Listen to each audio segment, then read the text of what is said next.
이제 연대 문제를 풀어볼게요.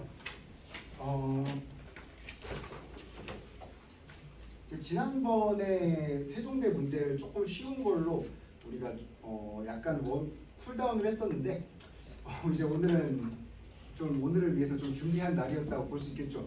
연세대 수능 최저도 없고 거의 모든 유형들이 다 복합이 되어 있는 논술의 끝판왕이라고 할 수 있는 제 모교인데요. 저도 이 당시에 수능 최저가 없이 논술로 들어갔었고 연세대의 경쟁률은 거의 거의 항상 국내 최고죠. 몇십 대 1은 기본이고 몇십 대 1에 충원율도 잘 나지 않는 그런 학교라서 여러분들이 영어랑 수리 그리고 논술 이런 거 인문 논술 이런 거 전부 다 전 영역 다 균형 있게 준비를 해야 되는 복합체라고 볼 수가 있습니다. 그래서 연대 연습을 해두면 연대에 필요한 어떤 스킬이라든지 문제 유형이라든지 이런 것들을 다 적응을 해두면 여러분들이 딴 학교에 필요한 거는 거의 다 그냥 학습이 저절로 된 상태라고 보시면 돼요. 그래서 그만큼 여기 한 모든 유형이 다 복합이 돼 있고 근데 여러분들은 이제 수학을 안 하는 친구들이 섞여 있으니까 오늘은 이제 수리 논술을 제외하고 연대 이제 4문제 중에 한 문제가 수리 논술인데 그 수리 논술 부분을 제외하고 인문 논술이랑 도표 분석형 여기까지만 이제 해설을 할 거고요. 아마 오늘은 4문제 중에 2문제 정도를 해설을 하고 다음 시간에 이어서 조금 도표가 섞인 한 문제를 추가로 해설을 하고 또 여러분들한테 어떻게 연대에 필요한 그런 메모라든지 도표 그 개요를 쓰면서 글을 쓸 것인지 이런 부분도 같이 티칭을 하겠습니다. 그러니까 전반적으로 연대 그냥 간략하게 개요를 알려드리면 연대는 시험 시간 120분이고 총 대문제 2개에 각각 소문제 2개씩이 딸려 있습니다. 두 문제 큰 문제가 2개 있고 1-1, 1-2, 2-1, 2-2 그래서 각각의 2문제씩 딸려 있어서 사실상 총 4문제가 되고요. 각각이 한 600-700자가 돼요. 그래서 총 거의 2,500에서 3,000자 가량을 여러분들이 거의 써내야 된다. 이렇게 볼 수가 있는 학교이고요. 그리고 이제 영어 제시문, 수리 논술 다 나오죠. 그래서 보통은 이제 하나만 나오는 학교들이 꽤 많은데 이대나 외대 같은 경우에 이제 영어 제시문이 나오고 또 건대나 이제 경희대 특정 학과들, 특정 계열들 이런 것들은 이제 수리 논술은 나오는 대신에 영어 논술이 안 나오고 이런 식으로 이제 둘 중에 하나만 나오는데 연대는 그냥 복합 총 집합 세트입니다. 그래서 수능 최저가 없는 값을 톡톡히 하죠. 그래서 실력이 없이는 절대로 붙을 수가 없다. 논술은 운이다라는 말을 절대적으로 반박하는 학교가 연대라고 할 수가 있습니다. 논술이 운이 주관식 시험이 운이라는 말은 참 아무리 들어도 웃긴데 어쨌든 이렇게 구성된 연대 문제이고 여러분들이 오늘 문제를 풀 때 제일 좀 유의해야 될 게 이제 지금까지보다 훨씬 더 정보들을 조밀하게 정리를 하면서 읽어야 돼요. 그 정보들을 정리하기 위해서 여러분들이 해야 될 게 바로 이 도표와 도식화 내용들을 그냥 읽는 게 아니라 우리 지난번에 했었죠. 문제 풀 때 성신여대 문제 풀 때 다는 문제점이 뭐였고 해결책이 뭐였고 이런 식으로 다제시문에서 문제점은 어떤 식으로 제기됐고 그리고 해결책은 어떤 식으로 제시를 했고 그리고 문제점의 원인과 해결책 대응 방안을 진단하라고 했으니까 다에서 문제점 해결책 의미하는 걸 지적하고 다의 해결책이 곧바로 라의 문제점으로 이어지는 구조로 간다. 요걸 우리가 파악을 해서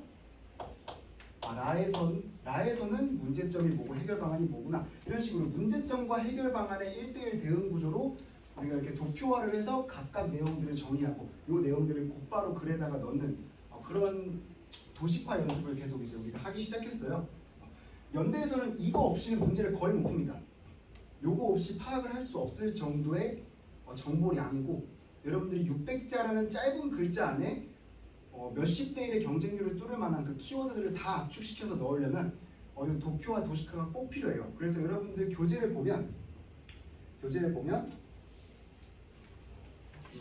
거기 6페이지부터 8페이지까지 제가 도식화를 어떤 식으로 하라라고 도표 양식을 줬는데요. 실전에서 여러분들이 이런 식으로 표를 구성해서 정보를 정리를 하시면서 읽어야 돼요. 그냥 쓱 하고 지나가서 읽어가지고 대충 막 느낌으로, 그냥 국어에서도 말하죠. 국어에서도 말하지만 논술에서도 뭐 더 말할 것도 없죠. 그냥 쓱 읽어가지고 느낌으로 쫙 풀어가지고 그냥 그럴듯한 말만 쓰게 되면 점수들이 여러분들이 받을 수 있는 점수들을 하나하나 다 놓치게 됩니다.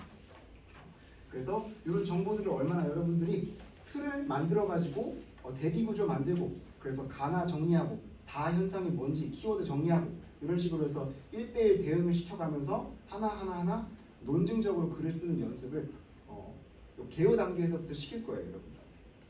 그래서 원래 쌤이 작성한 원본에서는 이렇게 다 제시문에 대한 어떤 메모를 해놨습니다. 메모를 해놨고 어떤 식으로 해야 될지 이거는 여러분들한테 다음 시간에 여러분들이 문제를 풀고 나면 다음 시간에 배부를 할 거고요. 오늘은 여러분들이 그냥 순수하게 여러분들 힘으로 이 어려운 제시문을 한번 뚫어내 보겠다. 그리고 압축적으로 내가 해왔던 스킬들을 총 동원해가지고 한번 풀어보겠다. 이런 생각으로 한번 생 힘으로 한번 해보시고요. 그리고 오늘은 가급적이면 제시문의 필기도 최대한 하지 마세요. 그냥 내가 하는 내용에 집중하고 내가 하는 내용 정확하게 보고 이따가 시간 드릴 때 한 30분에서 40분 정도 시간을 드릴 건데, 이따가 시간을 드릴 때 여러분들이 그냥 처음 제시문을 읽는 것처럼 접근을 해주시고, 그리고 아마 30, 40분 동안 여러분들이 문제 1과 문제 오늘 여러분들이 과제로 문제 1과 문제 2까지 해올 거거든요. 문제가 총 4개 중에 이 2개를 할 건데, 이 2개에 쓰는 시간이 총 120분 중에 60분이에요. 60분이고 이 60분 중에 보통 한 절반 정도를 여러분들이 개요를 짜는데 써야 돼요. 그러니까 여러분들이 오늘 문제풀이 시간에는 뭘 하냐? 평소처럼 바로 그냥 냅다 글 들어가지 말고 여기 준 6, 7페이지의 개요를 여러분들이 한 3, 40분 동안 개요만 겁나게 작성해서 그냥 글 쓰면 바로 쓸 수 있겠다. 그 상태까지 내용 정리를 해놓고 여러분들이 이제 집에 가서 가급적이면 오늘 밤에 남은 시간에 하면 좋겠죠. 기억 쌩쌩할 때. 그래서 집에 가서 남은 30분 동안 요 문제 개요를 바탕으로 그냥 그대로 글로 옮겨내는 연습을 해보세요. 그래서 여러분들이 이제부터는 그냥 막 제시문 읽었다 이제 글 이런 식으로 그냥 막 글에 돌입하는 게 아니라 이런 식으로 딱 다 정리를 해놓고 무슨 말 쓸지 다 알고 분량도 어느 정도 될지 대충 예측하고 글쓰기 들어가는 이제 그 연습을 할 겁니다. 그래서 하나 다 계획해가지고 글 쓰는 연습들을 이제부터 해나갈 거고요. 그래서 오늘은 여러분들이 문제를 풀 때 필기한 걸 보고 하지 말고 순수하게 그냥 내가 조금 도움만 준다 생각하시고, 여러분들 처음 접하면 너무 어려우니까 내가 그냥 힌트를 준 거라 생각하시고 여러분들 남은 시간에는 그냥 혼자 힘으로 풀어보시고 기호 짜고 다 해보세요. 그래서 여러분들이 필기 없이 내 수업에 집중하려면 잘 봐야겠죠. 잘 봐야 되고 네. 그리고 이제 늘 얘기를 합니다. 그러니까 뭐 그냥 내용 아는 거다 하고 넘어가는 게 중요한 게 아니라 저 사람은 어떤 식으로 문제에 접근하는구나 저거를 얻는 게 중요한 거예요. 논술이나 국어는 지식 테스트가 아니니까요. 지식 테스트가 아니고 사고의 과정을 내가 거기에 최적화시켰을 때 점수가 나오는 시험이거든요. 그래서 저 사람은 왜 나보다 빨리 풀지? 저 사람은 저기서 포인트를 어떻게 집어냈지? 요거를 나한테 하나라도 더 뺏어가려고 생각을 여러분들이 해야 된단 말이에요. 그렇게 생각을 하고 수업에 접근을 하시기 바랍니다. 그렇게 얘기를 드리고 이제 밑밥은 충분히 깔았으니까 내 학교니까 이 정도는 깔아야죠. 깔고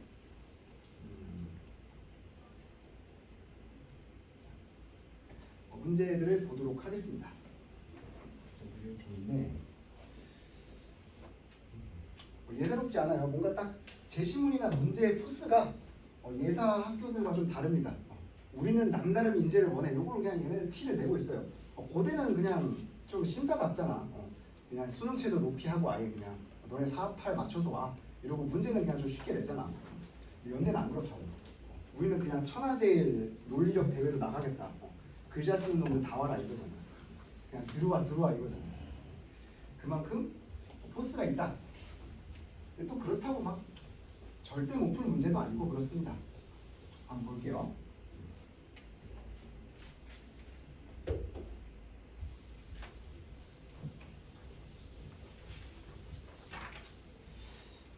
솔직히 요 학교 문제는 풀면서 재미가 있었어. 재미가 있고 좀 짜릿함이 있었어. 그런 느낌이었고, 자 봅시다. 제시문 다를, 제시문 가와 제시문 나의 관점에서 각각 설명하시오. 600자. 여러분 600자면 한 12문장 정도 됩니다. 12문장에서 뭐 문장이 좀 길게 쓰면 10문장 정도 되고요. 그러니까 그냥 한두 문단 안에 요거를 압축적으로 설명을 해야 돼요. 뭐를 설명하라? 제시문 다를 설명하라. 제시문 다를 설명하는데 두 가지 관점에서 설명하래요. 두 가지 관점. 어떤 관점이냐? 제시문 가와 제시문 나의 두 가지 관점이 있는데 이 관점에서도 설명하고 저 관점에서도 설명하고 그러면 600자면 우리가 문단 구성을 어떻게 해야겠다? 예측을 좀 할 수가 있겠죠. 우리가 가와 나의 어떤 관점이 주어졌어. 두 개니까 상반된 관점이겠지. 상반되거나 적어도 굉장히 다른 관점이겠지. 굉장히 다른 관점일 거고 제시문 가에 따라서 설명하는 거 한 300자, 제시문 나에 따라서 설명하는 거 한 300자 요 정도씩 각각 우리가 배분을 하면 될 거예요. 그래서 가관점 따른 설명 300자 정도, 나관점 따른 설명, 나관점에 따른 설명을 300자 정도 이런 식으로 이제 우리가 구성을 한다고 생각을 하시고 가관점 여기서 이제 가관점은 뭐다 설명하고 바로 가관점에 따라서 이런 부분에 따라서 이렇게 설명할 수 있다. 제시문 다의 내용에 매칭을 시켜가지고 설명을 하면 되겠죠. 이것도 마찬가지. 문제 이런 식으로 풀 거고요. 제시문 가와 나의 관점 먼저 파악하고 들어가야 될 겁니다. 문제 1-2까지 한번 볼게요. 1-2까지 한번 보면 아래 지문 A를 읽고 제시문 가의 관점과 비교 설명하시오. 비교형 문제 나왔어요. 연대의 전형적인 어떤 문제 내는 순서죠. 그래서 지문 A를 읽고 여기 지문 A가 있는데 이를 지문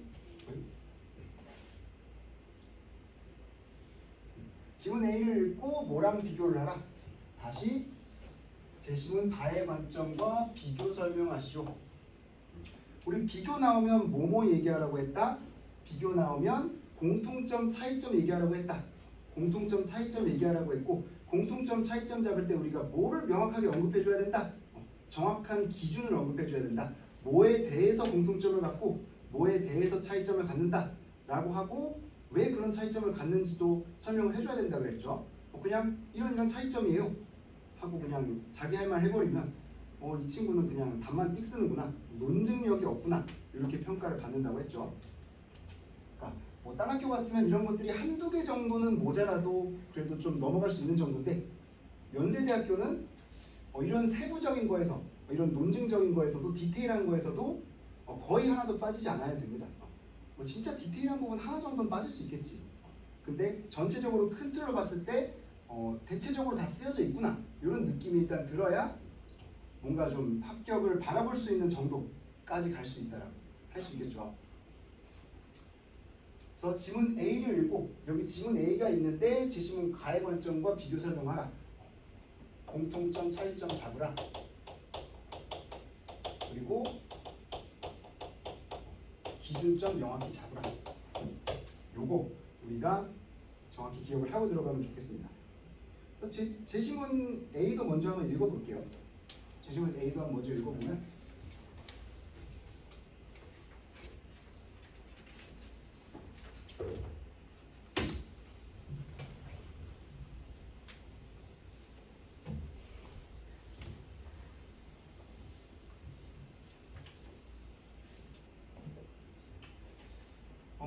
도덕에서는 무엇보다 실천이 중요한데 소재들이 나오고 있죠. 뭔가 도덕적인 행위, 도덕이란 무엇인가 이런 걸 얘기를 하고 있는 것 같고 실천이 중요한데 이성은 참이나 거짓을 밝히거나 사물의 원인과 결과를 따질 수 있을 뿐 어떤 의욕도 불러일으키지 않는다. 도덕에서는 뭔가 실천이 중요하대요. 실천이 중요한데 그리고 나서 뭔가 이성의 문제점을 얘기하는 것 같아요. 어떤 의욕도 불러일으키지 않고 뭐뭐 할 수 있을 뿐 해가지고 뭐 이성이 가진 한계를 설명하는 것 같아. 이성의 한계점을 설명하고 있는 것 같은데 우리 이성과 반대되는 키워드 우리 데리버스 대칭어 싸움에서 배웠잖아. 이성에 뭔가 문제점이 있다 하면 어느 쪽을 강조한다? 감정, 감성 이쪽을 강조한다라고 했죠. 그래서 이성에 뭔가 문제가 있어, 한계점이 있어. 그래서 뭔가 감성을 강조하는 입장일 것 같아. 그래서 도덕에서 뭔가 감성이 차지하는 역할을 중요시해야 된다. 이런 얘기가 나올 것 같단 말이야. 그래서 한계점이 있고 뭔가 감정 쪽으로 갈 것 같아요. 뒤에까지 보면 확인이 되겠죠? 봅시다. 바로 나오죠. 반면하면서 감정은 행위를 직접 유발하는 동기가 될 수 있다. 감정은 행위를 직접 유발할 수 있다. 그래서 이성이 가진 한계점을 극복할 수 있다. 이렇게 얘기가 나오고 있죠. 극복할 수 있다 라고 나오면서 이때 오로지 자신만이 느끼는 주관적인 감정은 도덕적 구별의 기준이 될 수 없다. 그러니까 도덕에서 이성의 한계점을 얘기하고 감정을 중요시해야 된다는 얘기를 하고 있어요. 왜냐? 감정은 행위를 유발하는 동기가 될 수 있기 때문에 감정이 중요하다. 이런 얘기를 하면서 그러면서 자신만이 느끼는 주관적인 것은 도덕의 기준이 될 수 없대요. 우리 주관적인 게 안 된다. 그럼 우리 주관적인 거의 반대말 뭐라 그랬어요? 객관적인 거 또는 뭐 보편적인 거 이런 거라고 했죠. 그래서 도덕은 감정을 강조를 하는데 감정을 강조하는데 대신 어때서는 안 된다? 주관적이어서는 안 되고 주관적이어서는 안 되고 그럼 어때야 된다? 해야 된다? 객관적이고 보편적이어야 된다. 객관적이고 보편적이어야 도덕이라고 할 수 있다. 이렇게까지 얘기를 하고 있죠. 도덕의 원천이 무엇인지를 먼저 언급을 하고 단 세 문장 만에 무슨 얘기까지 나왔어요? 도덕이 갖는 특성, 보편성, 객관성이라는 특성을 가져야 된다라는 얘기까지 나왔죠. 그러니까 제시문의 전개 속도가 다른 학교에 비해 얼마나 빠른지 알 수 있죠. 정보량을 그냥 다다다다다 그냥 터뜨리잖아. 그러니까 미리 어느 정도 틀을 갖고 읽으라는 뜻이에요.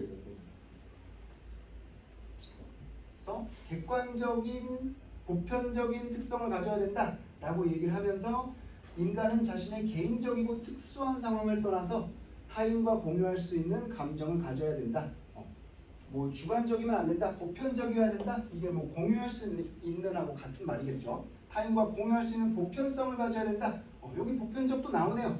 인간 본성 안에 보편적 원리를 움직여서 모든 인간이 거기에 화답할 수 있는 소리를 내야 한다. 인류애가 허영심이나 야망처럼 그렇게 강한 것으로 평가되진 않을지 모르나 그것은 모든 인간이 공유한 것으로서 유일하게 도덕의 기초가 될 수 있는 것이다 하면서 앞에서 도덕이 주관적이면 안 되고 객관적, 보편적이어야 되는데 객관적, 보편적이어야 되고 공유할 수 있어야 되는데 그런 도덕이라는 게 뭔가 라는 걸 지금 얘기하고 있는 거죠.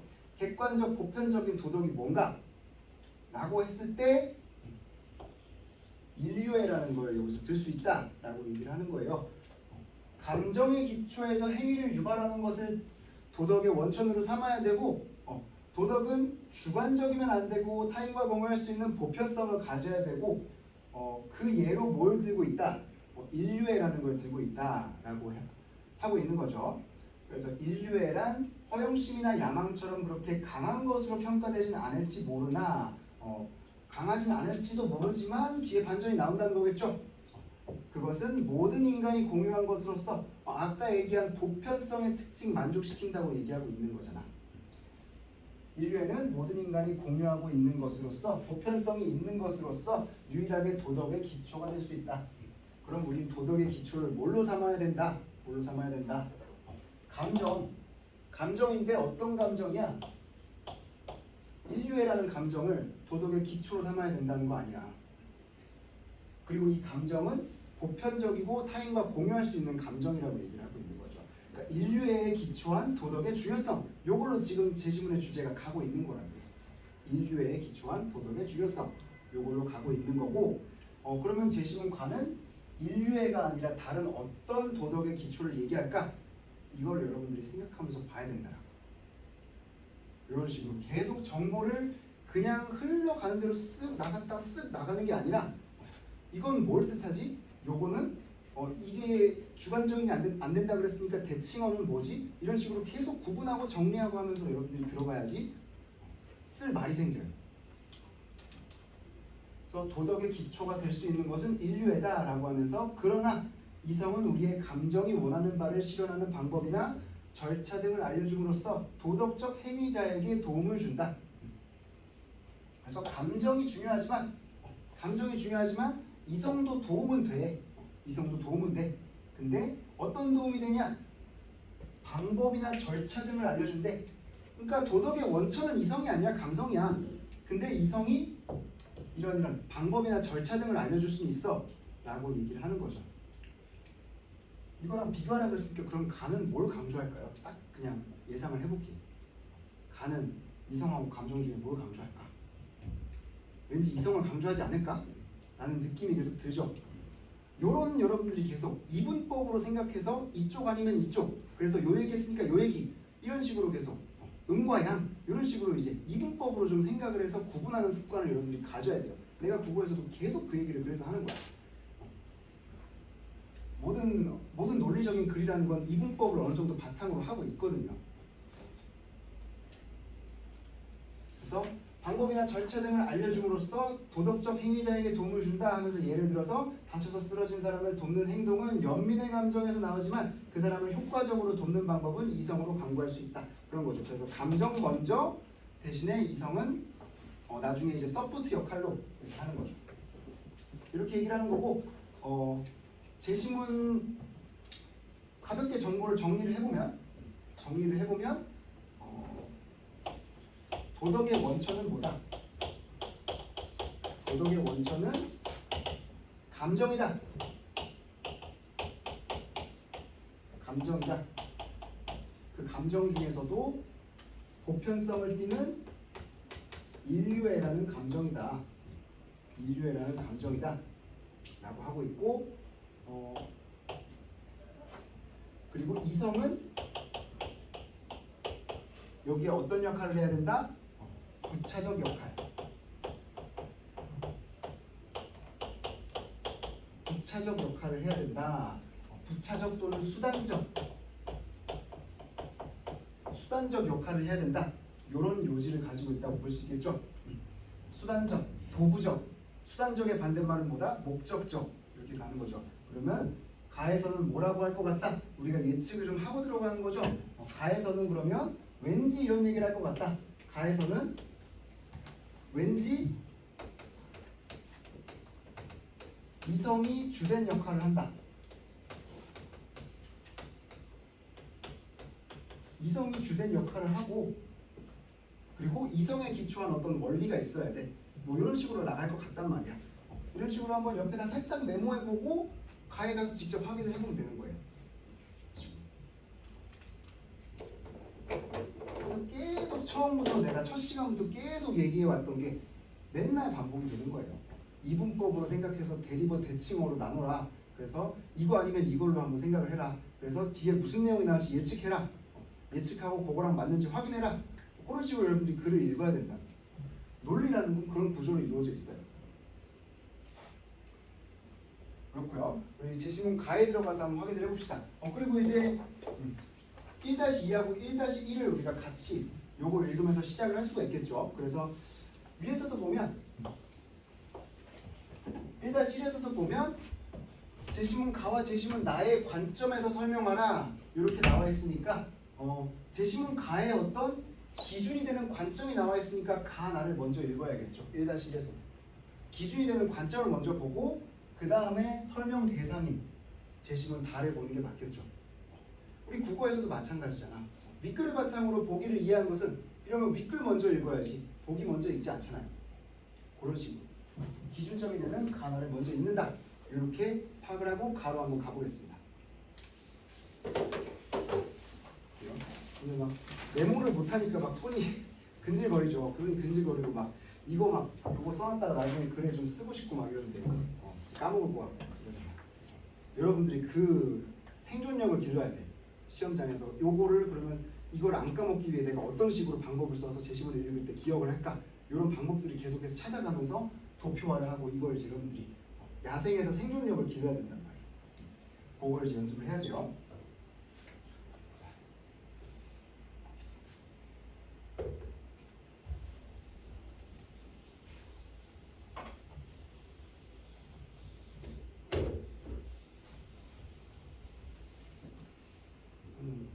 지우개의 빡빡도가 막 3은 늘어나게 잘 안 쓰나요? 자.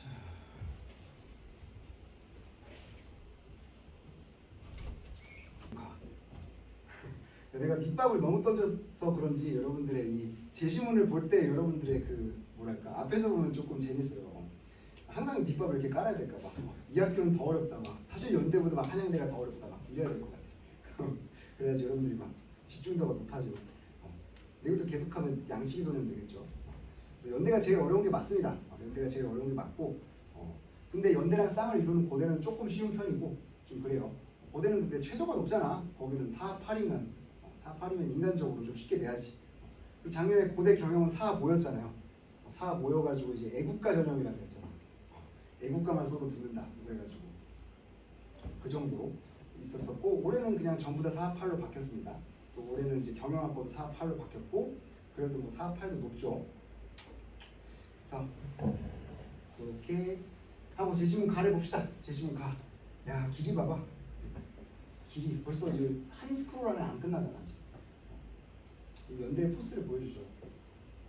어느 교수님이 내셨을까 궁금하다. 자 봅시다. 제시문 가. 그래도 우리가 짐작을 한 게 있어. 제시문 A. 우리가 더 짧은 거 보고 이미 좀 힌트를 잡았잖아. 뭔가 제시문 가는 도덕에서 이성의 역할을 강조할 것 같다. 이성의 역할을 강조할 것 같고 뭔가 이성이 더 주된 역할을 한다. 이런 얘기들을 할 거라고. 자 봅시다. 진짜로 그런가? 우리의 예측이 맞았나 확인하는 순간이 제일 재밌어요. 오늘날 우리는 인간 복제, 안락사, 사형제도, 테러리즘 등 수많은 도덕적인 문제와 부딪히며 살아가고 있다. 도덕 얘기도 나오네. 도덕 얘기 나오고 이러한 상황에서 인간이라면 누구나 올바른 행위를 해야 한다는 도덕적 요구를 피할 수 없다. 도덕적 요구가 있다. 도덕적인 행동은 인간성의 존엄함과 숭고함에 대해 성취할 수 있는 기회를 제공한다. 아직 이성의 얘기는 잘 안 나오죠. 쭉 봅시다. 지하철 선로에 떨어진 사람을 구하고 정작 자신은 죽어간 젊은 청년의 이야기에서 아무런 대가도 바라지 않고 가난한 사람을 위해 평생을 바친 사람들의 삶에서 가난하지만 정직하게 살아가는 이웃에게서 우리는 도덕적 행동을 발견하고 존경의 마음을 가지게 된다. 그러니까 뭐 도덕적인 문제가 있고 도덕적 요구가 있다. 이 얘기를 그냥 쫙 길게 하고 있는 거네요. 지금까지 뭐 그렇게 중요한 디테일은 안 나오는 것 같고 여기서부터 뭔가 얘기가 나오죠. 이 문단에서부터 인간의 행위를 도덕적으로 선하게 만드는 것은 하면서 도덕성의 판단 기준하고 밑밥을 벌써 깔고 있죠. 도덕성의 판단 기준은 결과의 좋음이나 유용함이 아니라 뭐다? 그 행위를 낳은 의지의 선함, 즉 선의지에 있다. 도덕성의 기준 뭐다? 결과가 아니다. 뭐 공리주의 그런 걸로 판단하지 말라. 결과가 아니다. 그러면 뭐다? 의지의 선함이다. 선의지의 존재 여부가 도덕성의 판단 기준이 된다 라는 얘기죠. 그래서 의지를 가지고 도덕성을 판단한다 하면서 왜냐하면 왜 의지가 중요하냐? 선의지만이 무조건적으로 선하기 때문이다. 무슨 약간 막 말을 똑같은 말 반복하는 것 같은데 선한 의지가 무조건 선하다 그러면 어쨌든 뭐 교수님이 쓰신 글이니까 설마 그랬겠어요. 선의지만이 무조건 선하다. 그러니까 결과는 그 자체로 뭐 선하거나 나쁜 게 아니고 의지가 선악의 기준이 된다 라는 얘기를 그냥 한 번 더 하고 있는 거죠. 선의지란 다른 어떤 이유 때문이 아니라 계속해서 나대의 법비 요구조로 나오고 있잖아. 그래서 여러분들이 좀 잘 잡아주라고. 어떤 이유 때문이 아니라 오직 옳다는 이유만으로 즉 의무이기 때문에 행위하는 의지를 말한다. 이런 것들. 어떤 이유 때문이 아니라 오직 옳다는 이유만으로 뭔 얘기예요? 의지는 어떤 이유 때문이 아니라 하면, 그러니까 이런 식으로 뭐뭐가 아니라 뭐뭐이다, A가 아니라 B이다 이런 식으로 나오니까 여러분들이 계속 대칭어, 대입어 이거 구조 가지고 이분법으로 생각하셔야 된다고. 어떤 이유 때문에 한다 그러면 뭐예요? 이거는 수단적이라는 뜻이죠. 어떤 이유 때문에 한다.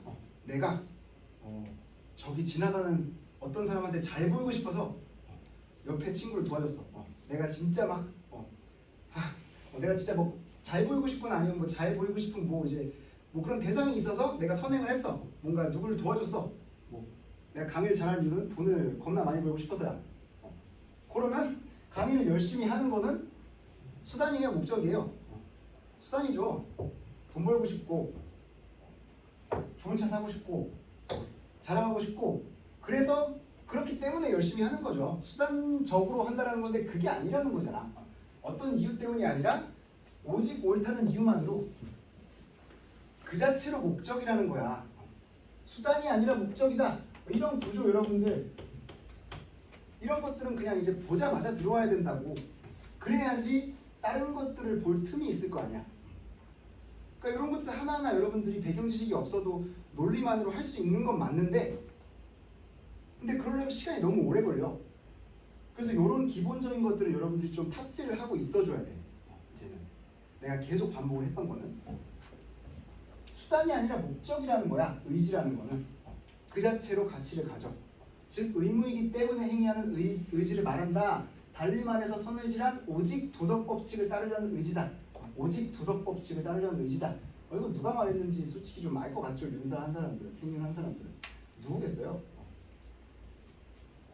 그리고 칸트의 의무론 요 티가 막 팍팍 나지 않아요? 요즘에 칸트 책을 되게 재밌게 읽고 있는데 진짜 좀 대단하신 분입니다. 그 당시에 그런 생각을 막 하셨다는 게 아인슈타인도 칸트 책을 되게 좋아했다고 해요. 그래서 막 칸트의 막 시공간 책을 읽으면서 상대성 이론을 막 생각했다고 해요. 그래서 내가 아인슈타인하고 비교된다는 건 아니고 그냥 나는 찌끄레기인데 그만큼 위대한 책이라고요. 위대한 책이고 아인슈타인 만세. 자, 1문단 그래서 봤어요. 도덕성의 기준이란 결과가 아니라 의지다. 그리고 그 의지라는 거는 그 자체로 수단이 아니라 다른 것의 수단이 아니라 그 자체로 목적으로서 추구되어야 한다. 이런 말을 했다고요. 이성이 뭐 이성 얘기도 나올 것 같아요. 이성하고 의지하고 뭔가 좀 관련이 있을 것 같아요. 자, 봅시다.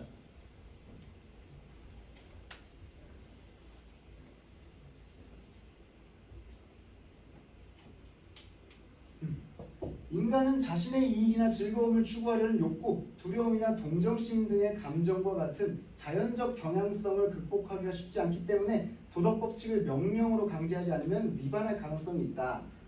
그래서 인간은 뭐 때문이다? 자연적 경향성을 뭐 해야 되는데? 극복해야 되는데 자연적 경향성이 있어. 근데 인간은 자연적인 성향을 따르면 안 돼. 우리 계속 했잖아. 본성과 반대되는 말. 환경, 윤리, 사회, 문명, 본성을 추구하지 말고 그런 것들을 추구해야 되는데 이게 극복하기가 쉽지가 않아. 그래서 극복하려면 뭘 해야 돼? 명령으로서 강제를 해야 된다.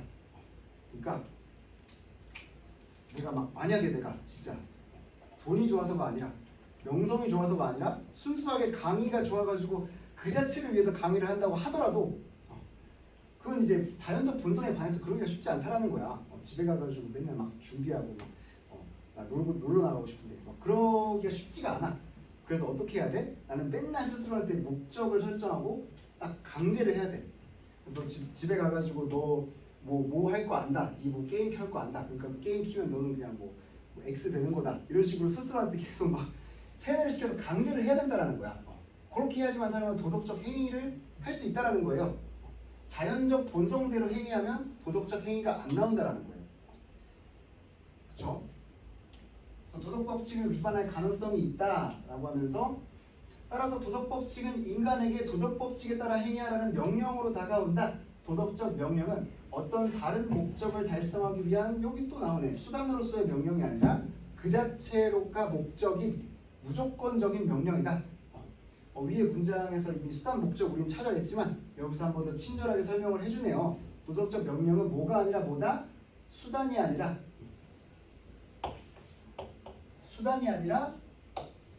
그 자체가 목적이다.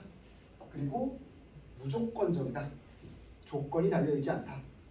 만약 뭐뭐 한다면 뭐뭐 하겠다 라고 하는 게 아니라는 거예요. 만약 돈을 올려준다면 강의를 더 열심히 하겠다. 이게 아니라 그냥 그 자체를 목적으로 막 강의를 항상 더 열심히 해야 되는 거예요. 그리고 얘가 왜 자꾸 이쪽으로만 나오는지 모르겠네. 10시간째 떠들고 있어서 일어나 봐. 그렇고 자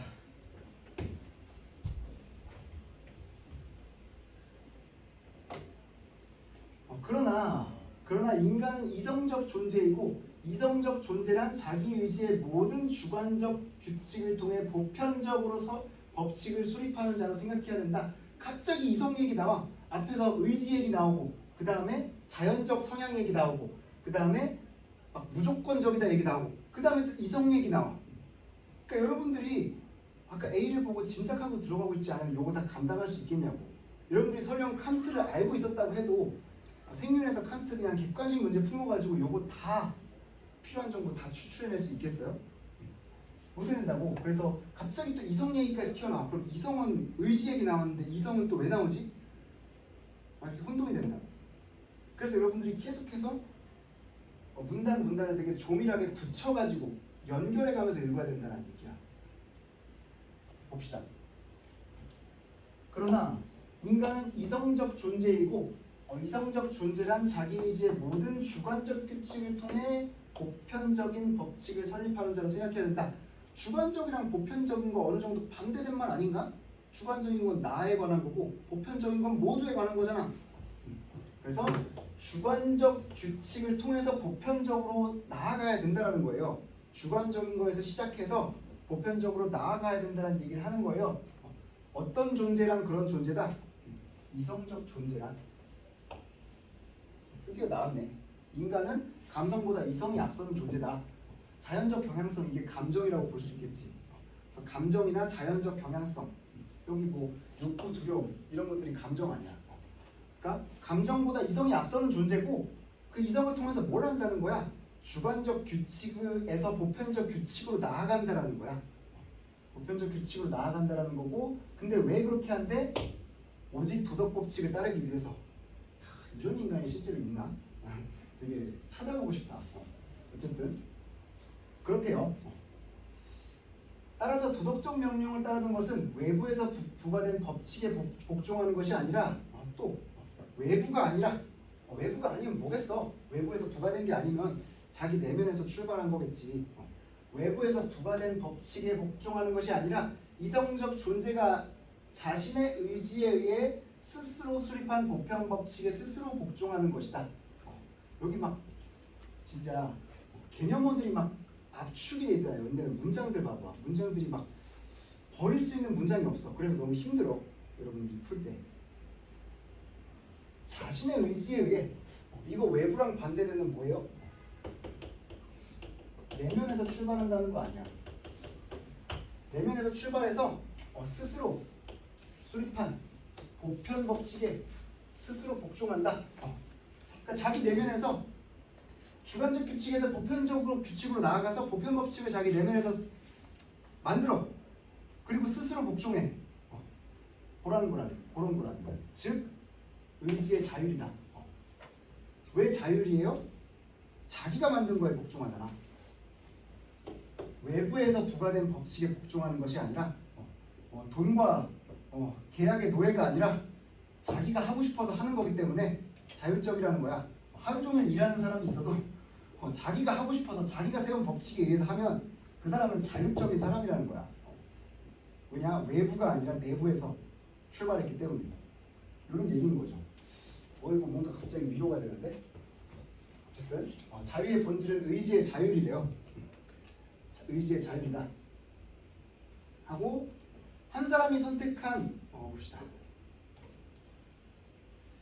한 사람이 선택한 주관적인 행위 규칙을 다른 사람들이 보편적으로 받아들일 수 있을 때 주관적인 행위 규칙을 한 사람이 설정한다. 다른 사람들이 보편적으로 받아들일 수 있을 때 이 주관적 규칙이 도덕 법칙이 될 수 있다. 이거는 도덕 법칙에 뭘 설명하고 있어요? 도덕 법칙이 성립하기 위한 요건을 얘기하고 있는 거예요. 그래서 도덕 법칙에 뭘 설명하고 있다? 도덕 법칙에 성립 요건, 뭐뭐 해야 도덕 법칙이라고 할 수 있다. 뭘 해야 도덕 법칙이라고 할 수 있대요? 다른 사람들이 보편적으로 받아들일 수 있어야지. 아까 한 얘기 또 나오잖아. 주관적인 게 보편성으로까지 나아가야만 도덕 법칙이 될 수 있어. 그러니까 이건 뭐 나만 동의할 수 있는 얘기는 도덕 법칙이 될 수 없다는 거야. 이것은 자신의 주관적 규칙이 동시에 모든 사람들이 따르는 보편 법칙이 될 수 있는지 아닌지를 이성적으로 검토할 것을 요구한다. 그래서 이 도덕을 뭘로 검토해야 된대요? 아까는 감정이 도덕의 원천이라고 나왔다면 지금은 뭐야? 뭘로 우리가 도덕성을 검토를 해야 돼? 이성을 통해서 도덕 법칙을 검토를 해야 돼. 인간은 이성적 존재고 이성을 통해서 보편 법칙을 수립하고 또 그 보편 법칙을 계속 검증도 해야 돼. 이성으로. 그러니까 이성은 잠잘 틈이 없는 거야. 쉴 수가 없는 거야. 그냥 계속 막 자기 안에서 법칙을 세우고 막 스스로 복종하고 그리고 또 검토까지 해야 되는 거야. 그러니까 이성을 엄청 진짜 막 혹사를 시키죠. 이 주장에 따르면. 그래서 이러한 이성적 검토를 거쳐 보편 법칙이 될 수 있는 규칙을 자신의 행위 규칙으로 삼아서 그 규칙에 따라서 행해야 된다. 와 진짜 문장 막 미쳤다 진짜. 그러니까 이런 이성적 검토를 해서 보편 법칙이 될 수 있는 걸 뽑아내고 그 다음에 규칙을 자신의 행위 규칙으로 삼은 다음에 그 규칙을 따라야 된다. 세 가지 얘기를 하고 있는 거예요. 도덕은 우리에게 자신만을 예외로 인정하는 것을 금지하고 자신만이 예외가 될 수 없다. 자신만이 예외가 될 수 없다. 보편적이어야 된다. 나는 어겨도 돼. 나는 괜찮겠지. 이거 금지하는 거야. 누군가가 보고 있다고 이런 거야. 보편적 관점에서 동등하게 고려할 것을 요구한다. 주장 나오죠. 그래서 여러분들은 이걸 읽으면서 계속해서 표를 만들고 메모를 하면서 중간중간 읽어야 됩니다. 이제 이런 대칭어가 뭔지, 아까는 감성을 얘기했으니 이성을 얘기하는 부분은 뭔지 이런 것들. 그리고 각 단락별로도 내용을 정리하면서 읽어야 돼요. 나는 이게 그냥 보면서 즉시 되지만 여러분들은 조금씩 적어야 된단 말이야. 그리고 나도 실제로 글 쓸 때는 적어야 돼. 다 기억을 할 수는 없잖아. 바로바로 알 수는 있어도 기억을 해서 글로 짜내려면 적어야 된다고. 그래서 여러분들이 어떻게 메모를 할지 잘 지금 생각을 하면서 들으세요. 그래서 어쨌든 요약을 해보면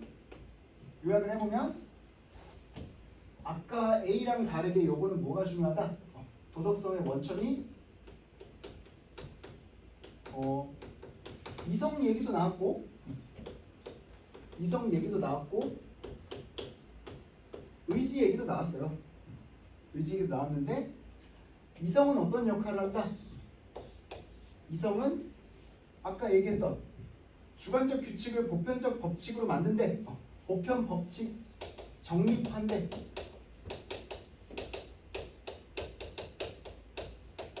보편 법칙을 정립하고 또 따른대. 따르고 또 검토까지 한대. 검토까지 하고 의지 역시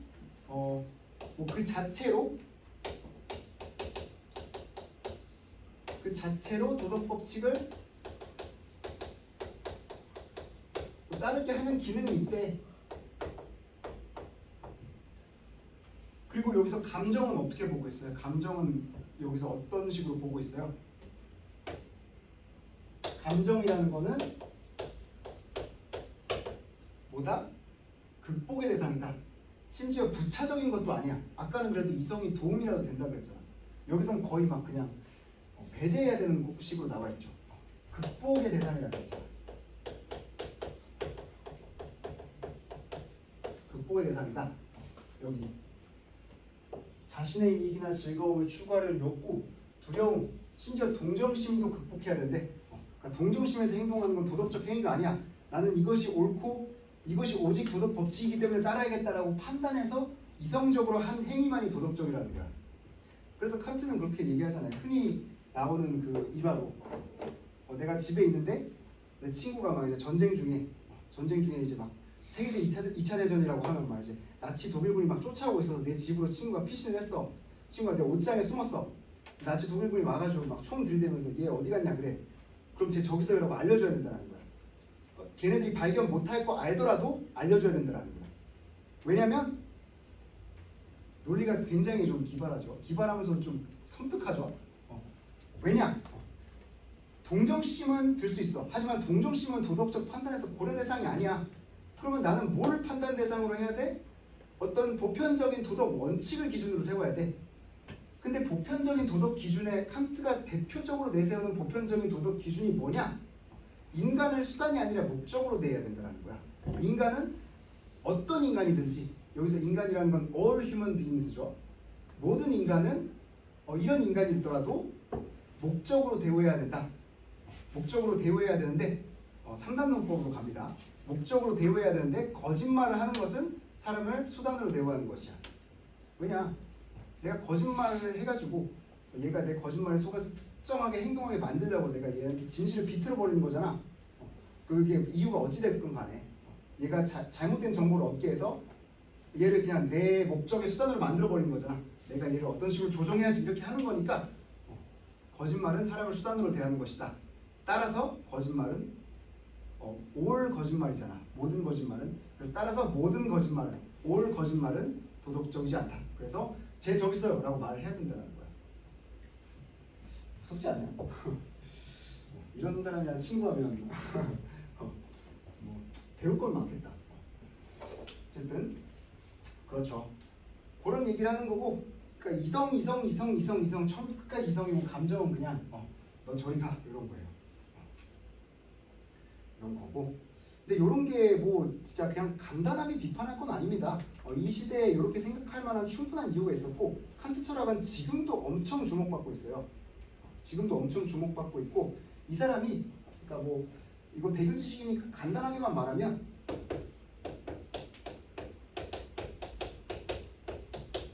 이 사람이 이 전통적인 철학인 형이상학이라고 하는 거를 정점을 찍고 완성을 거의 하려고 했던 사람이에요. 이걸 완성하려고 했는데 이걸 이어받아 가지고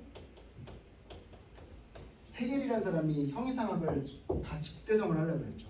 그래서 막 이제 여러분들 국어 비문학 지시면서도 한두 번 봤을 거예요. 헤겔의 뭐 절대 정신에 따라서 세계를 규명하려는 그런 형이상학적 이론 그래가지고 막 절대 정신이라는 게 있어.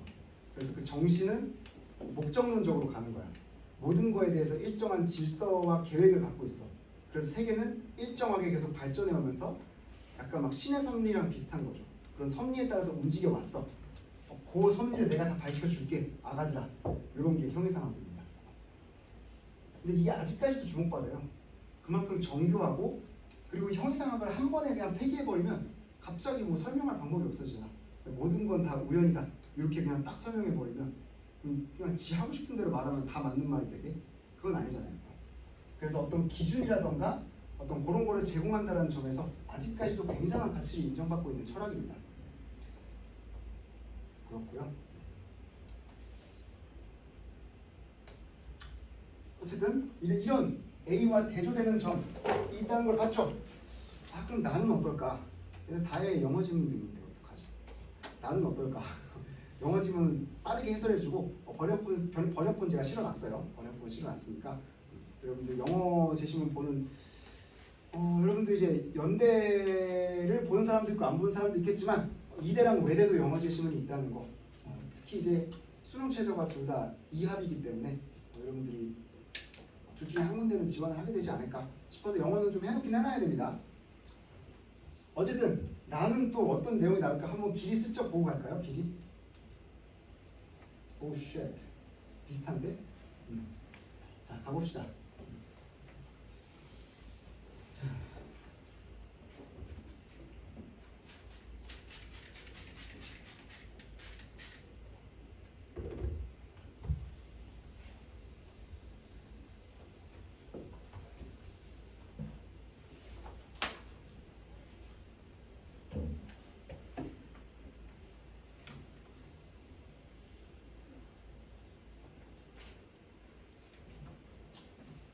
나는 뭔가 약간 좀 문학스러운 내용이 나오죠. 문학스러운 내용이. 뭔가 약간 수필스러운 내용이 나오고 있어요. 그래서 뭔가 인용구로 시작을 합니다. 큰 따옴표로 시작을 해서 자 가와 나의 두 가지 관점이 나와 있다 그랬죠. 그래서 가와 나도 뭔가 가와 약간 대비되는 관점일 거예요. 근데 가와 A가 대비되는 거랑 약간 포인트가 다르겠지. 약간 좀 쟁점이 다르겠지.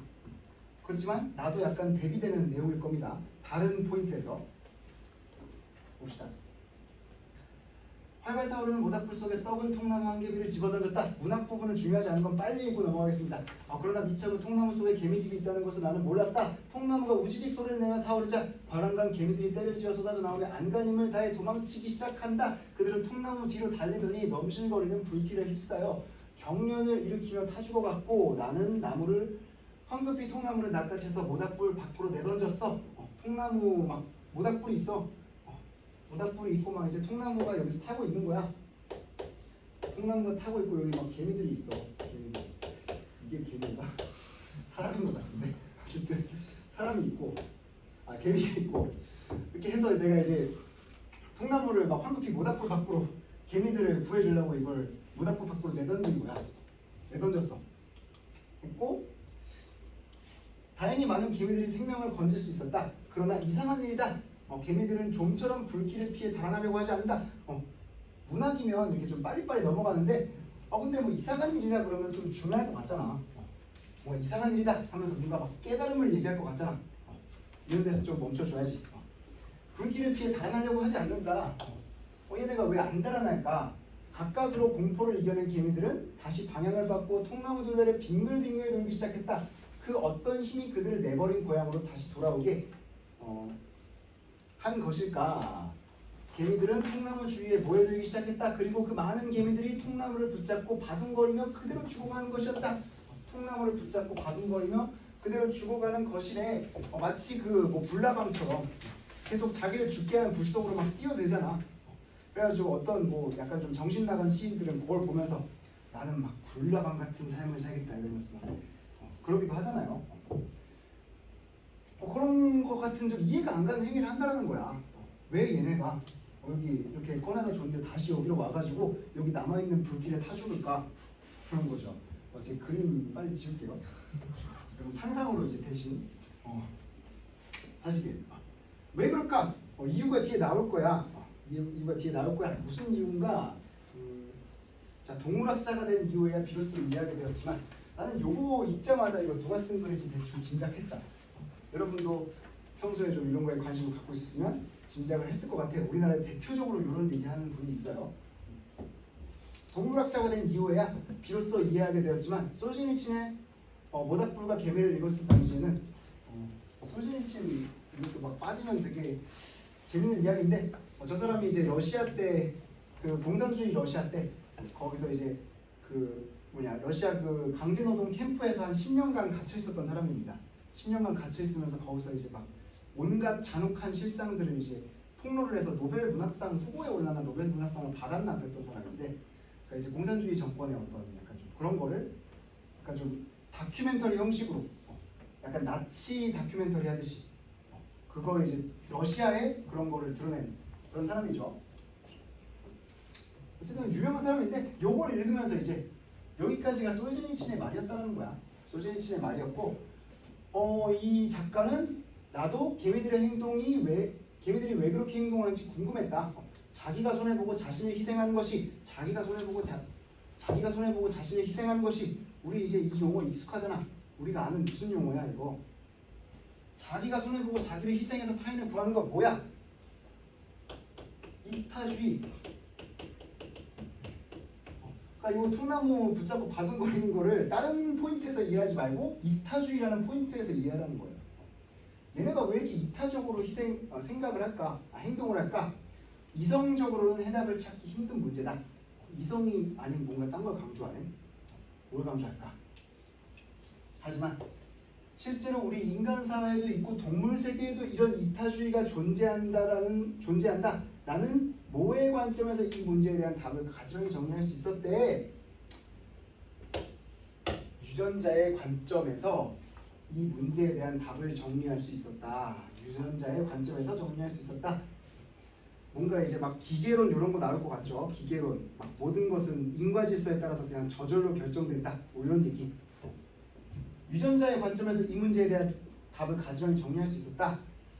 유전자의 관점에 따르면 살아 숨쉬는 우리는 사실 DNA의 계획에 따라 움직이는 기계일 뿐이다. 나오잖아. 우리는 사실 기계일 뿐이다. 기계일 뿐이면 뭐가 없어? 아까 가에서 얘기한 의지가 없다. 저거 좀 더 정확히 말하면 자유의지가 없다고 얘기하는 거예요. 우리는 어떤 기계적인 프로세스에 따라서 움직이는 것 뿐이다 라고 얘기하면 그냥 자유의지가 없다고 얘기하는 거예요. 여러분들 비문학 제시문에서도 자유의지에 관한 제시문 봤을 거라고, 아니면 앞으로 볼 거라고. 목적론, 기계론 대립, 그리고 대표적으로 그런 비슷한 무슨 대립이 있다?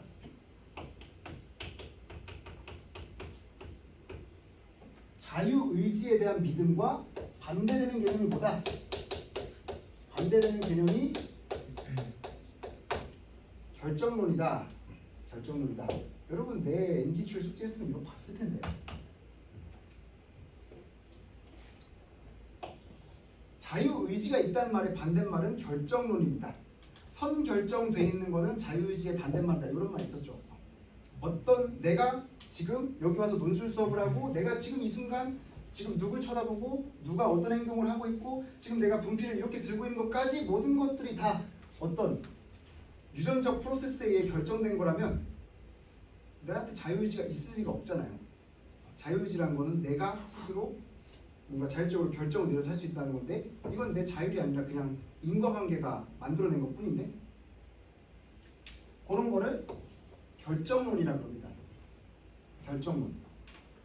그 중에서도 그 결정론의 주체가 유전자라고 보는 관점을 결정론의 주체가 유전자라고 보는 관점을 우리 흔히 쓰는 용어로 유전자 결정론이라 그래요. 그러니까 나는 IQ가 몇이고 뭐 사회적 배경이 어떻고 그래서 뭐 유전자 어떤 유전자를 타고났기 때문에 나는 그냥 미래가 다 예상이 돼. 너가 할 수 있는 건 없어. 이게 유전자 결정론이라고요. 이 사람은 이 관점을 기본적으로 취하고 있는 거예요. 기계일 뿐이다라고 얘기할 때 이게 다 함축되어 있는 거라고요. 좀 무시무시하죠. 그러니까 여러분도 이런 주장 쉽게 받아들였잖아요. 예전에 우리는 그냥 기계일 뿐이야 이런 말 쉽게 했잖아. 근데 기계일 뿐이라는 말이 그 자체로 뭘 함축하고 있어요? 자유의지는 없단 말을 그냥 그 자체로 함축하고 있는 거라고. 모든 걸 유전자에 의해 결정됐기 때문에 네가 할 수 있는 건 아무것도 없어. 네가 한다고 생각해도 사실 결정된 거야. 이 얘기를 하고 있는 거야. 이 얘기가 왜 나올까? 이타주의도 그러니까 이타주의도 뭐야? 이타주의를 왜 취할까? 우리는 유전자의 계획에 따라서 움직이는 기계들이고 개미들의 행동도 이렇게 설명할 수 있다라는 거야. 그러니까 개미들이 이타적으로 우리 눈에는 행동하는 것처럼 보이지. 얘네가 막 그냥 아까 그 그림 아깝다. 이게 했는데도 다시 여기 돌아와가지고 스스로 막 죽음에 뛰어드는 게 우리 눈으로 보니까 이타적이게 보이는 거지. 그냥 얘네는 이렇게 생겨 먹은 애들이야. 유전자가 그냥 얘네한테 시키는 거지. 얘네가 뭐 이타적으로 행동하는 게 아니야. 라고 얘기를 하는 거란 말이야. 그리고 아마도 이 개미 얘기를 어디까지 확장을 시키겠어요? 인간한테까지 확장을 시키겠죠. 개미 얘기만 하고 끝내지 않을 거 아니에요. 상식적으로. 어떻게 확장을 시키고 어떤 문제점 또는 해결책이 나오나.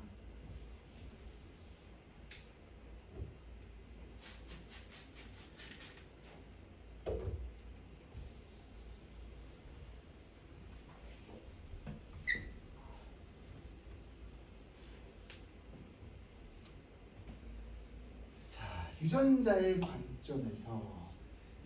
관점에서 세상을 명쾌하게 다시 분석하면서 황홀감을 느끼기도 했다. 뭐 인간이 기계란 걸 깨달으면서 뭐 황홀감을 느꼈대. 좀 희한하네. 네. 하지만 황홀감은 시간이 지나면서 좌절감으로 변하기 시작했다. 좌절감이 들었대요. 처음에는 답을 얻은 기분에 세상이 달라 보였는데 그 단계가 지나니 시간이 지날수록 만사가 시시하게 여겨졌다. 그쵸? 그냥 뭐 유전자가 다 결정하는 거면 나는 왜 사나? 뭐 이런 질문 할 수 있잖아요. 왜 노력해야 되지? 뭐 이런 거. 그냥 저절로 될 거면 될 거고 안 될 거면 안 될 거 아닐까? 이런 생각이 들겠잖아요.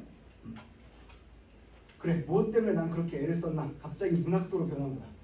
애를 썼나? 저 사람은 무엇 때문에 저렇게 기를 쓰나? 모든 것이 유전자 때문인데 유전자가 계획한 대로 움직이는 것 뿐인데 이런 생각이 드니까 모든 것에서 맥이 풀렸다.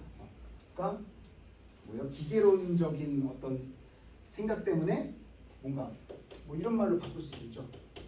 목적 자유를 뭐 잃어버린 기분이 들었고 그래서 뭐 이제 시시하게 느껴졌다. 뭐 이런 기분들이 느껴졌다라는 거예요. 문제점이 나오죠. 뭔가 해결책도 나올 것 같아요.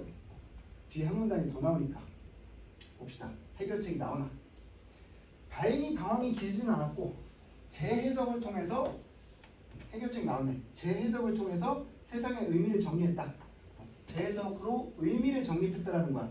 여기서 이제 의미가 없다라고 느꼈는데 의미를 다시 찾았다는 거야. 어떻게 의미를 찾았어? 그러면서 내가 해야 할 일 찾아가기로 마음먹었다. 그래, 나는 아무것도 아니야. 지금 없어져도 세상에 아무런 변화를 일으킬 수 없는 그런 존재야. 그렇지만 그렇다고 내가 굳이 없어질 필요는 없다. 내가 존재하는 이유는 따로 있다. 이 세상이 태어났으니 나의 모든 상황에 모든 힘을 다하고 즐기며 사는 것이다. 이 사람의 해결책은 뭐야? 그러니까 일단 수용을 하죠. 수용을. 그래, 나는 뭐냐? 그래, 나는 아무것도 아니야. 어떤 목적과 의지 없음에 대한 수용이에요. 일단은 그냥 무조건적으로 부정하는 게 아니고 수용을 한 다음에 하지만 그냥 내가 할 수 있는 걸 다 하고 즐긴다. 뭔가 이제 감각, 욕구의 충족을 약간 좀 충실하면서 산다. 이런 말하고도 일치할 수 있겠죠. 나에게 주어진 삶의 길을 당당히 가면 된다. 담담히 가면 된다. 그러면 세상도 나도 의미 있는 존재가 된다고 생각한다. 내게 주어진 것보다 더 많은 무엇을 해보겠다고 욕심을 부리며 아둥바둥 살 필요는 없다. 그러니까 이렇게 막 허무하고 방황하고 이런 것도 사실은 뭐 때문에 온다라는 거야. 더 많은 것을 해보겠다고 욕심을 부리니까 생기는 거고 이런 거를 버리면 그래 뭐 원래 이렇게 생겨먹은 거 원래 뭐 이렇게 생겨먹은 거 어떡하라고 이렇게 가버리고 내가 할 수 있고 해야 할 일들은 어떻게 보면 내 유전자가 나한테 허락한 범주 내에서의 일들이다. 그냥 내가 할 수 있는 것들만 최대한 즐기면서 열심히 하면서 살자. 이렇게 가버리니까 마음이 편해졌다라는 거예요. 그러니까 마음이 편해졌다라는 거고 그렇게 해결책을 찾았다라는 거고 재심은 다는 여러분들 재심이 다는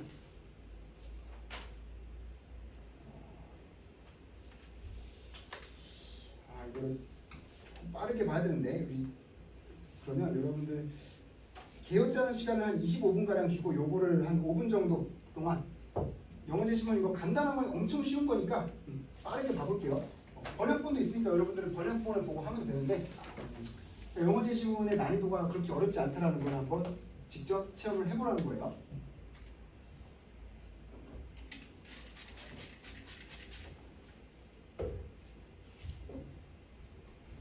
그러니까 가와 나의 두 가지 관점. 그러니까 가와 나는 서로 대비되죠. 이성을 통한 어떤 도덕 법칙을 따른다. 가는 그랬고 나는 유전자에 의해 모든 것이 결정돼 있다. 뭔가 이제 이성과 감정 이런 거의 대립은 아니죠. 하지만 자유의지의 존재 여부 이런 거에 관해서 대립점을 보이고 있습니다. 그리고 한쪽은 자유의지를 가지고 도덕법칙을 따른다. 이런 입장이고 다른 쪽은 아니다. 모든 것은 그냥 유전자로 결정된 거고 자유의지 따윈 없어. 하지만 그냥 결정된 내에서 그냥 즐기면서 살면 돼. 이런 얘기를 하거든요. 그리고 감정적으로 그냥 행복하게 살면 돼. 이런 입장입니다. 아시겠죠? 포인트는 다르지만 가와 A도 대립되고 가와 나도 대립되고 있는 거예요.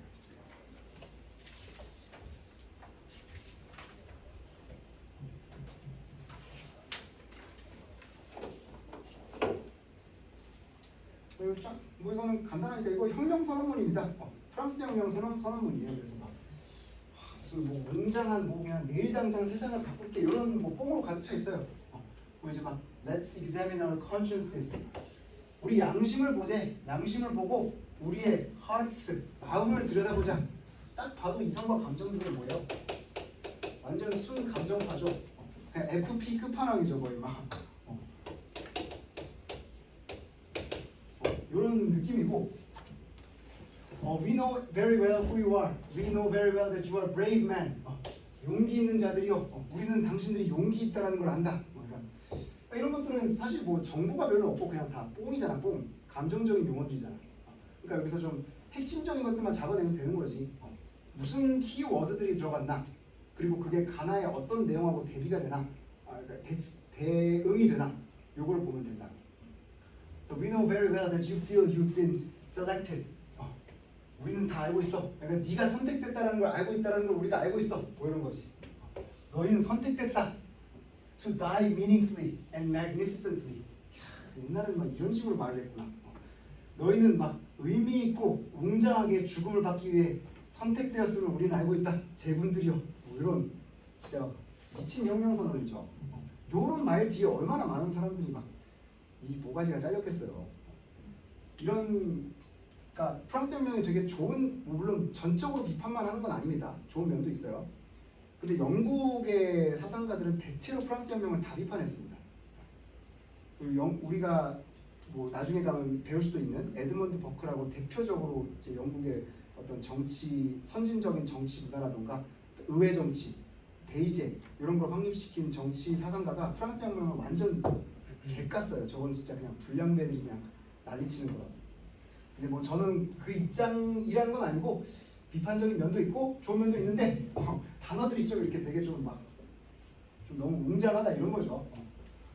쫙 나오고 뭐 트라이엄프, 너희들의 승리 막 이런 얘기 나오면서 그러니까 딱 봐도 그냥 다 감정에 따라서 뭔가 감정에 따라서 도덕에 따라서 행동하라 나오고 대신에 We are headed for the unity of mankind. 그러니까 인류의 단결. 뭐 이런 말들은 아까 A에서 본 그런 인류애 같은 거하고도 조금 부합할 수가 있겠네. 그러니까 감정을 토대로 해야 된다. 감정 중에 인류애라는 감정이 도덕의 원천이다. 이런 말은 또 A에서 본 인류애를 토대로 도덕을 결정해야 된다. 뭐 이런 말로도 일치한다고 볼 수도 있겠네. 라면서 막 이제 너무 다 비유적이고 문학봉적인 표현이라 이거 뭐 답을 필요는 없습니다. 다 똑같은 말 계속하고 있는 거라. We do not doubt our cause even if we doubt our success. 우리는 우리의 그런 대의를 의심하지 않는다. 우리의 성공은 의심할지라도 대의는 의심하지 않는다. 우리는 죽더라도 뭐 우리의 역사는 남을 것이다. 뭐 요딴 소리죠. 요딴이라고 한다고 해서 제가 뭐 프랑스 혁명은 진짜 나쁘게만 보는 건 아니에요. 양면이 공존한다고 보고 있어요, 저도.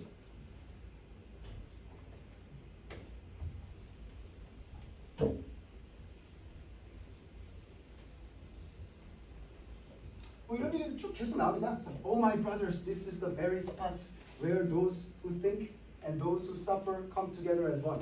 또 come together as one. 우리가 또 단합할 시간이다, 형제들이요. 이런 말 계속 나오는 거예요. 똑같은 말 계속 나와. 새로운 얘기 더 없어. Whoever dies here dies in the glory of the human future and will enter a grave entirely lit up by dawn. 그래서 누구든지 여기서 죽는 자는 미래의 영광 속에서 죽을 것이고, 그리고 막 새벽에 의해서 빛이 비춰지는 무덤으로 들어갈 것이다. 이러면서 잘 죽어라. 우리는 뒤에서 글이나 쓸게. 너네는 열심히 죽어. 이렇게 얘기하고 있는 거예요. 그런 거고, 어쨌든 뭐 이런 말들, 그러니까 감정을 토대로 뭔가 인류애를 자극하는 얘기다. 요거 외에 뭔가 이제 어떤 키워드적인 단어는 안 보이죠. 또 그런 걸로 가득 찬 문헌이고, 그래서 여러분들 이렇게 설명을 드렸으니까 1-1과 1-2를 풀 수 있는 정보는 다 드렸습니다. 다 드렸고, 여러분들 필기를 슬쩍슬쩍 하지 않았을 거라고 믿어 의심치 않아요. 그래서 여러분들 약 25분간 여러분들 요 개요만 써보세요. 글 쓰지 말고 6, 7페이지에 개요만 한번 최대한 써보세요. 8페이지는 제가 다음 시간에 할 거니까 8페이지는 안 해도 되고 6, 7페이지 개요만 써보세요. 계속 누가 막 사망했다는 뉴스가 계속 나오는데